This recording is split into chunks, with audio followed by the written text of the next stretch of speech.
Outrage tonight over the release of convicted killer Sean Lamb. Lamb was sentenced to 20 years in 2013 for killing 2 Indigenous women.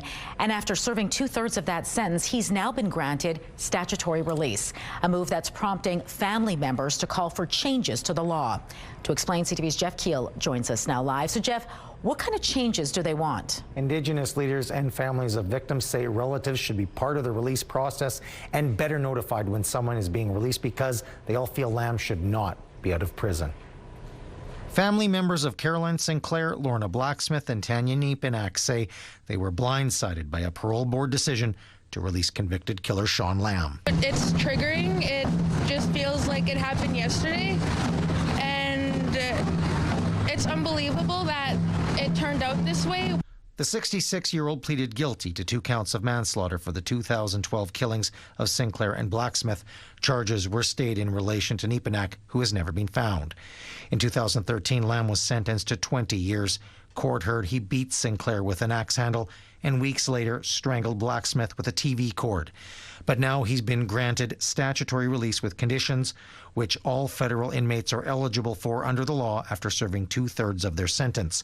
The parole board said Lamb presents a high imminent risk of violence towards a partner, while a low imminent risk of violence towards others. I think Indigenous women are really very scared at this point.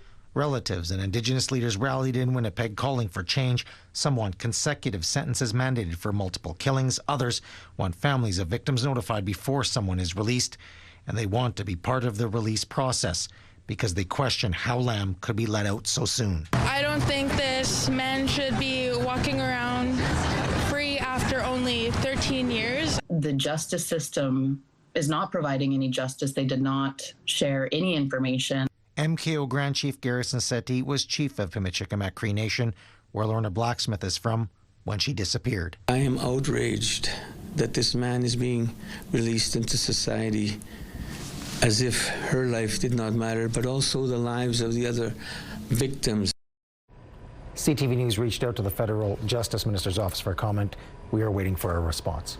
Jeff, do all offenders up for statutory release get released? Yeah, not necessarily. According to the federal government website, the parole board can order the offender detained in prison if it finds there are reasonable grounds to believe that an offender is likely to commit specific offenses before the end of their sentence. They are an offense causing death or serious harm, a sexual offense involving a child, or a serious drug offense.